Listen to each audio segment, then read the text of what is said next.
crashes, defective products, dangerous drugs, injuries, and abuse.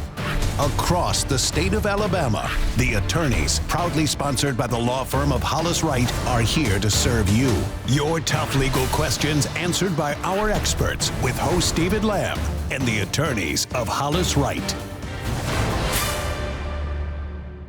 Hello and welcome into the attorneys. Thank you so much for joining us tonight. Going to be talking about car accidents. Introduce our guests here and guest in just a moment. But before we do so, kind of some ground rules of how things work, just in case you are with us for the first time. First of all, thank you if that's the case. And second of all throughout the program tonight, you'll see information scrolling at the bottom of your screen. That's how you can get in touch with us and join our conversation. Trust me, the show is much better the more you get involved. Also, Hollis Wright makes available attorneys that are standing by live to speak with you. That's a free, all-fair, confidential conversation, and it's the opportunity is there for you if you choose to take advantage of it. Ways you can speak with an attorney by call or text 844-LAW-TALK or locally in the Birmingham area 205-324-3600, or for all you texters, you can text the attorneys at 205-670-1949. Our guest to lead us through this discussion of car accidents, Michael Eldridge. How are you, sir? I'm doing good. How are you, David? Doing very well. You look healthy. I feel healthy. Yeah. I hope you're healthy as well. Everybody's good. Thank you so much.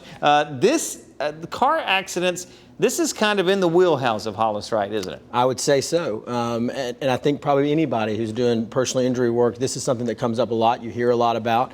And so there's some things to think about. A lot of people have been in car accidents, have gone through some things, and probably looking back on it think, I wish at that time I would have known from certain things about insurance, certain things that I should have done at the scene, certain things in terms of reporting it to the police, reporting it to your insurance that can help you down the road and posture you in a situation, not only from a liability or a personal injury suit, but just to have everything taken care of. So that's what we're going to talk about tonight. All right, so you guys have just seen hundreds, thousands of these cases. All right, so what are the most common mistakes that you see folks make when it comes to being involved in a car accident? I think the most common mistake I would say is being in an accident where you don't think you're hurt, right, and you think that you're going to be able to handle your property damage through your insurance company, and you say, you know what, let's leave and let's not call the police. And that can cause a lot of problems. The first problem is you've got to have that accident documented. That's the first thing that these insurance companies are going to look at is there documentation that this collision even occurred, and how did it occur? Because they may want the other insurance company to pay for that property damage. And you may also, from an injury standpoint, when you're in an accident, a lot of times you don't know that you're hurt because there's so much adrenaline that a day goes by, 2 days goes by, and then you start feeling, soreness and pain and shooting pain, and you go to the doctor and it turns out that you've got very serious injuries. Then on the back end, if there's no police report to document that, that really sets you back. Right, yeah. I don't mean this question the way it sounds, so give me grace. But are attorneys, are you guys trained to think worst case scenario? Because I think a lot of times we want to, a consumer wants to look on the bright side and hope for the best. It really seems like you guys a lot of times are almost trained to think, okay, that's awesome, but just in case that doesn't happen, is that a part of a law degree in some way? I think it's that Murphy's Law, because 99.9% of the time when people are calling us, they're not calling us to tell a good story, right? They're calling to tell us about the worst case scenario that they've gotten themselves into and see if we can fix it. So that's why on the front end, we like to educate the public and say, look, if you're in an accident, make sure you call the police. I don't care how you feel. Make sure that you're out there taking pictures, that you're gathering evidence, that you're getting insurance information, that you're putting your insurance company on notice. Certain things in terms of the other insurance company, do's and don'ts, because you can bind yourself up and you can get in that worst case scenario, and we see it all too often, that on the back end, it's hard for us to undo what's already been done. Yeah, you make a bad situation worse. That's exactly oftentimes. right. All right, so if I'm in an accident, what would you advise me to do first? Well, I think the first thing is make sure that you and the people in your vehicle are okay. That's just a jumping off point. You don't want to be thinking about getting pictures or even checking on the other people until you know that you're okay. And then I would make sure anyone else that was around is okay, that there's nobody that's seriously hurt, and then I would notify the police. And the police are going to do a lot of the hard work for you. They're going to talk to witnesses. They're going to, if it's a bad enough accident, certainly the state troopers, they'll have someone out there taking photographs, but don't assume that they're going to do that. Take photographs at the scene, and then if you feel like you're injured in any way, you need to get medical treatment. Because again, a lot of times we don't know how injured we are when we're in these situations because that adrenaline is going. Mm-hmm. So after an accident and you do those things, all right, you check those boxes. So what sort of information should we be gathering or would be helpful to have to gather at the time of the accident or right after it? I think getting the name of the other driver, their license, getting those photographs, getting their insurance information. Everyone is in the state of Alabama is required to have at least liability insurance coverage, meaning insurance coverage if you hurt or cause property damage to someone else or cause injuries to someone else, that will cover that. And we'll talk about that in a minute and the importance of insurance and kind of the ins and outs in this state. But you want to get that insurance information. If you want to put your insurance company on notice or have an attorney put them on notice of the accident, because there are all certain types of coverages, med pay coverage, uninsured, underinsured motorists, which we'll talk about, that may be applicable to your situation so you can be compensated if you are injured or if you have suffered property damage. Right. All right. So what if the individuals involved, if there's a minor involved, does that change procedurally anything you should do? Like a child? A child, yeah. Mm-hmm. Well, certainly it probably depends on the age of the child, but from a health standpoint, children typically, and typically the younger, are going to be less inclined to be able to express how they're feeling, right. Whether it be from an injury standpoint, a psychological standpoint, typically more reactive, more emotional, but not being able to say my arm hurts or my neck hurts. Right. So I think anytime that a child is involved from the outset, that it's important that as parents or people that are involved, that you have someone check them out, whether it's an EMS or taking them to the emergency room or both, just so medical professionals are able to, rule out any injuries or discover any injuries so that they can remedy them on the back end. And certainly, if you suffer injuries that even if they're minor, right. We would suggest talking to an attorney, because going through the ins and outs with an insurance company to be compensated for your medical bills and the pain and suffering, right. And especially with a minor, you're going to have to get the court involved to approve any type of settlement. You're going to want a licensed professional attorney, right. that has experience to be able to guide you through that process. Yeah. All right. Time for us to step aside. We're going to step aside our first break of the evening. As we do so, a reminder about social media. Hollis Wright does a great job there. If you are on Facebook, Twitter, Instagram, YouTube, search the term Hollis Wright and subscribe and follow along there. They're a really great resource and really helpful information consistently that they post, and a great way to kind of keep up with what's going on at the firm, and also legal matters and legal information that could be helpful to you, not only in the event that you're in an accident, but other issues as well. Just a really great follow. Stay tuned. We've got more of the attorneys coming right up.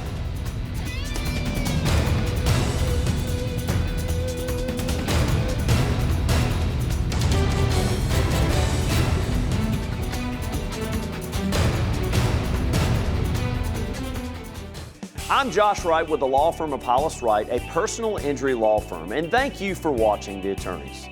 We hope you, a friend, or a loved one never needs legal counsel for a case. But if you do, the goal of the show is simple: to provide answers and legal counsel when you need it the most. Your call to the show is free and off air. So if you have questions specific to the show or related to other accident or injury topics, call, email, or text us. You can also follow us on Facebook, Twitter, Instagram, and YouTube, or go to hollis-wright.com and click on the Contact Us button. We know your time is valuable, so thank you for spending it with us and watching The Attorneys. The Attorneys, proudly sponsored by the law firm of Hollis Wright, are here to serve you. When we started the show 8 years ago, my hope was We would be able to do what we do best, which is to help people answer real-world legal-related issues they have in their life. People oftentimes are confronting various legal issues and problems in their lives that range across the gamut of legal practice areas. Bankruptcy, criminal law, family law, just to name a few. And to be able to have a 30-minute platform or format to where we can just cover various legal topics once a week, that's obviously the primary focus of the show. That we would be able to use the resources of the many lawyers we have at this law firm to create a plan that had a lasting impact that also gave back to the community at the same time. And I think we've done just that with the attorneys.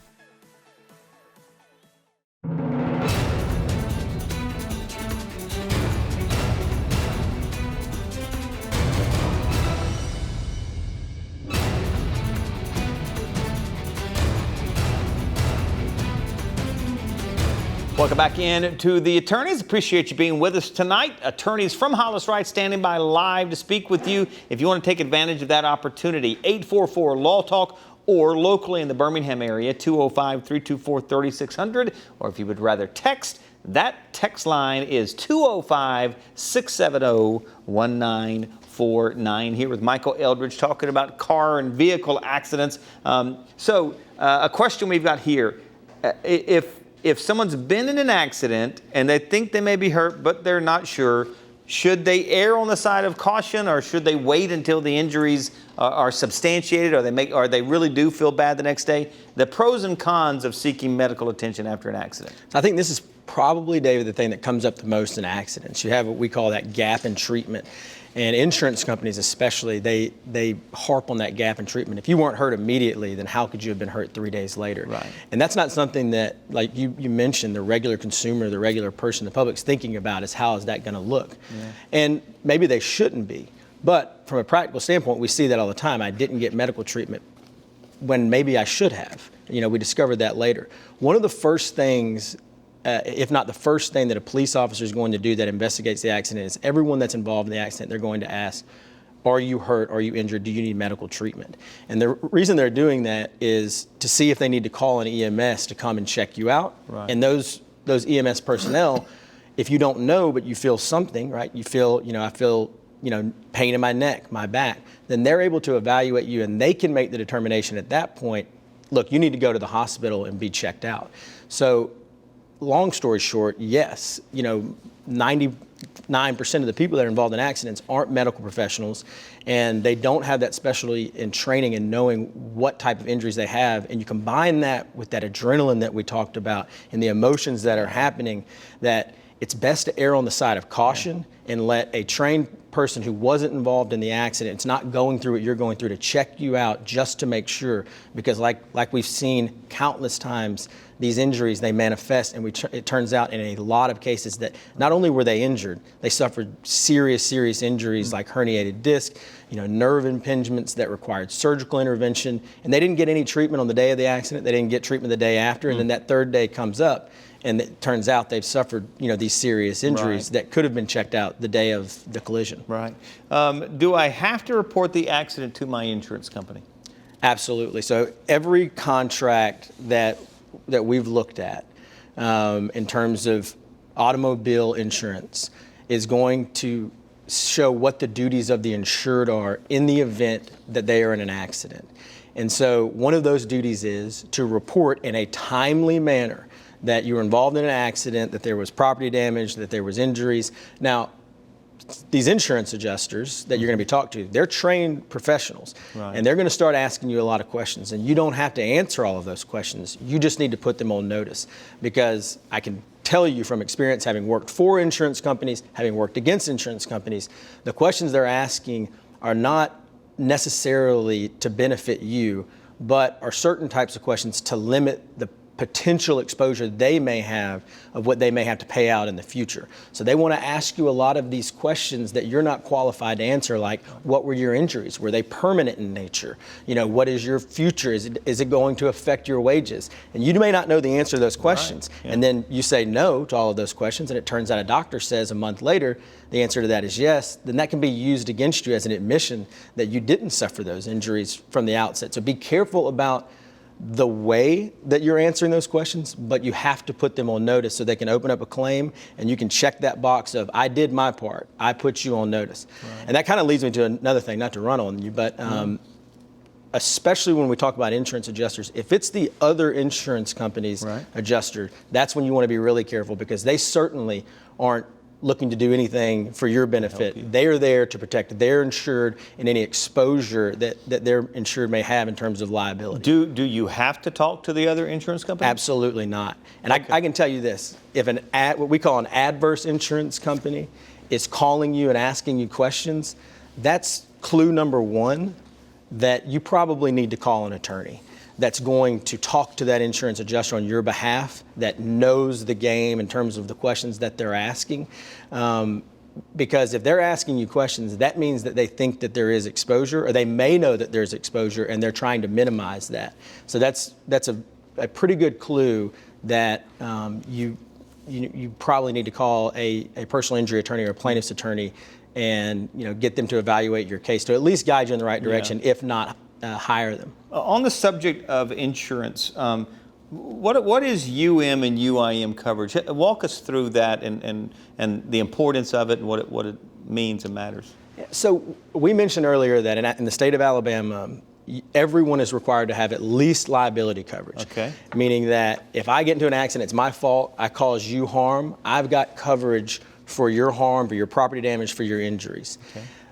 And the minimum amount that everyone is required to have is $25,000 in policy limits, per person policy limits. The problem is that across this country, upwards of 15% of the drivers on the road don't even have that coverage. Oh, Lord. And in the state of Alabama, it's even higher than that. It's approaching, if not over now, 20% of the drivers in the state of Alabama have no liability coverage. So what a lot of people don't know, David, is that your own insurance company, that your policy of insurance that you bought that has that liability coverage, you also have what's called UM/UIM coverage, which stands for uninsured motorists or underinsured motorists. Okay. And what that means is, if you're in an accident, let's say I hit you and I don't have any liability coverage, I have no insurance, but you're injured. And so now you're sitting there holding the bag. You can go to your insurance company and make a claim for uninsured motorists, meaning that you were hurt by an uninsured motorist, and contractually they now have to provide coverage to make you whole. Let's say I have coverage, and because I think your probably next question is, well, then what is the underinsured? Right, yeah. Let's say I have coverage, it's $25,000 limits, but I caused $50,000 worth of damage. So now I'm underinsured. There's not enough money there, so you can go to your insurance company and assert a claim for your underinsured motorist. Most people don't even know that this exists. Right. And the fact is, it's the most important part of your automobile policy. So I would urge people, and I say it's the most important part because if you are seriously injured and the other person has no liability coverage or doesn't have enough liability coverage, this is your only means of not holding the bag of getting your medical treatment paid for, having your lost wages paid for, any future lost earnings, any permanent injury. The only means of recovery in that situation is going to be your underinsured motorist. And the fact is, it's not that expensive. Right. So if you don't know, and I assume a lot of people may not know, right, I would urge people to call their insurance agent or their insurance companies and say, what you want to ask for is your declaration page. Okay. And check to see what your coverage is for your underinsured motorist. And if there's no coverage there, first of all, you have to sign that away when you bought the policy, but a lot of people didn't know that they did that. Right. I would get that coverage because, like I said, it is the most important coverage, and it's not that expensive as in comparison to liability coverage or collision. And so you coverage. can just call your insurance company and ask about it. That's how to obtain it. I'm not just saying this for the purpose of the show. I actually did it the other day. I had some friends that were in a situation that they were grossly underinsured in terms of UIM coverage, and I thought to myself, I'm really not sure how much we have, and we just had a child, and so I wanted to make sure that we were sufficiently covered, and it turns out that after my wife and I looked at it, I literally made one call to my insurance agent, and he switched it that day and provided us additional coverage. Wow, so that easy. All right, and good tip, action point for our viewers. So do that tomorrow. All right, we're stepping aside our final break of the evening. Just a few minutes remaining in the show. Stay tuned. We've got more of the attorneys coming right up.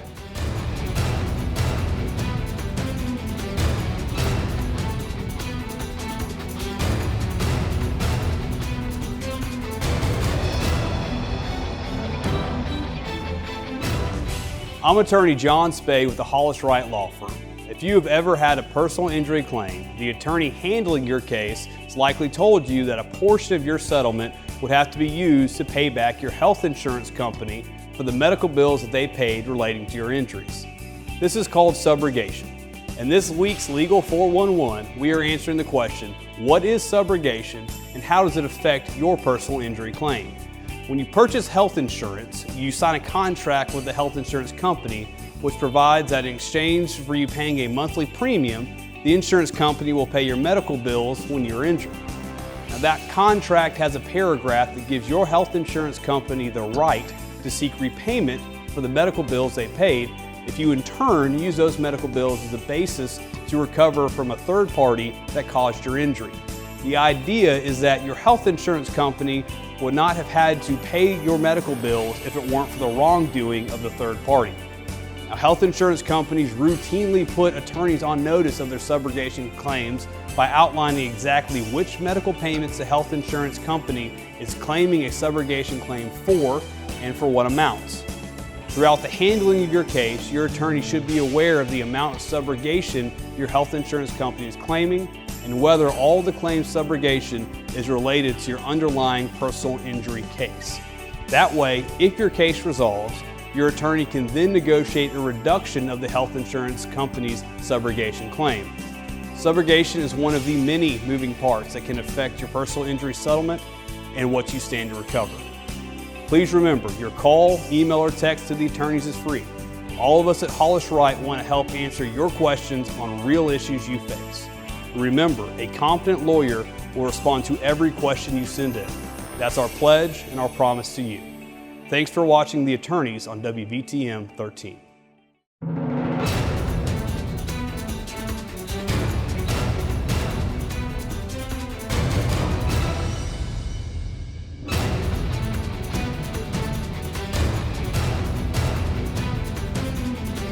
Welcome back into The Attorneys. Just about 5 minutes, 45 seconds remaining in the program. So if you want to speak to the attorneys, 844-LAW-TALK, 205-324-3600, or text them at 205-670-1949. Michael Eldridge here talking about car accidents.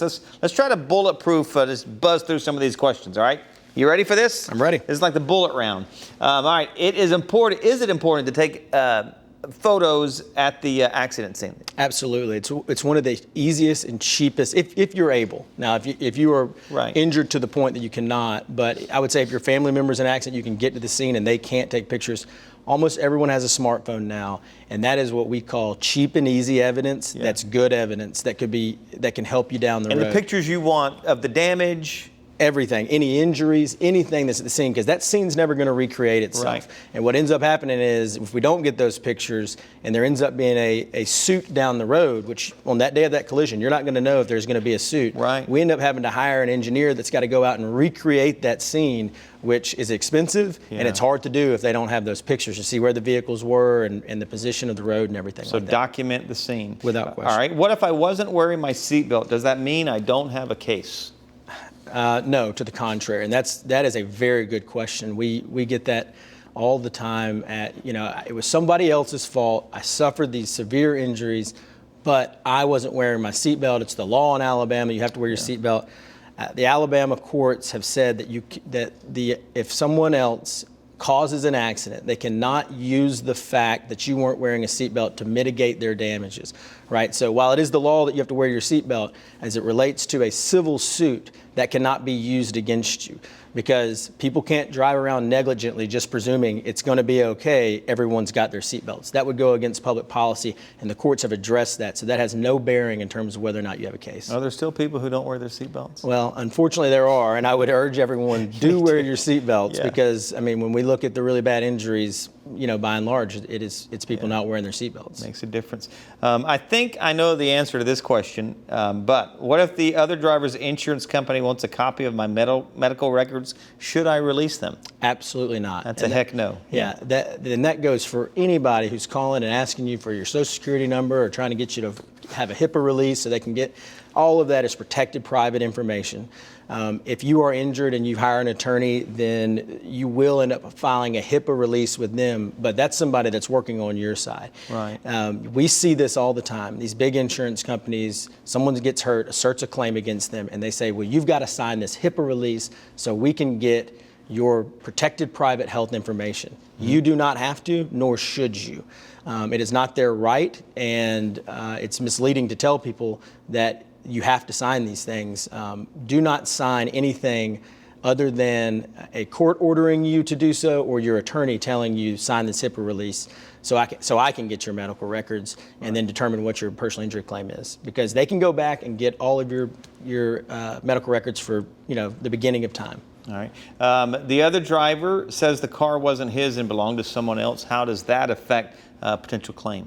Well, so liability in terms of insurance is going to follow the car, right? So, okay. And as well as the person. So if somebody else is driving someone's car and they cause injuries to you and there's insurance coverage by the person who owns the car, then that insurance coverage is still going to be available. So you'd still have a viable claim. Okay. You can still, if they took the car without someone's permission, that could be another story. And that's another circumstance where you're going to want to get a licensed professional attorney to look at, because if someone's arguing, well, they stole the vehicle, they didn't have the right to be here, then that person may have liability insurance on another vehicle that wasn't the vehicle involved in the car, or you may be able to assert a UIM claim, or there's what's called a negligent entrustment claim if they left it available for use for someone who they knew was incompetent to drive. So there's a lot of different legal avenues that can get pretty complicated that you're probably going to want to call an attorney in those circumstances to kind of weed through the issues. Yeah. Real quickly, what if the other driver doesn't have insurance or my medical bills are higher than the insurance limits? Yeah, that kind of goes back to that UM coverage. That's going to cover you. Also,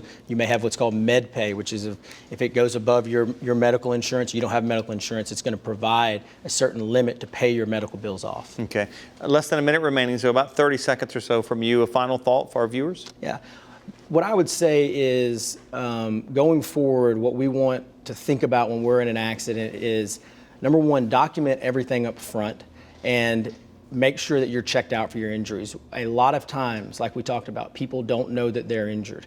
And we are not thinking about litigation from the front end, nor should we be. We want to take care of ourselves. However, these are very simple things, I think, that will allow you in those worst case scenarios to put yourself in a better situation to make yourself whole, because in the end, the most important thing is to be healthy and to be made whole. Absolutely. Michael, it's always good to see you, man. Yes, sir. Thank you so much. Thank you for being with us, and we appreciate you being with us as well each and every week.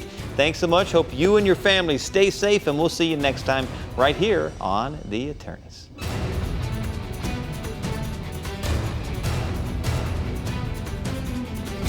Thanks for watching The Attorneys, sponsored by Hollis Wright.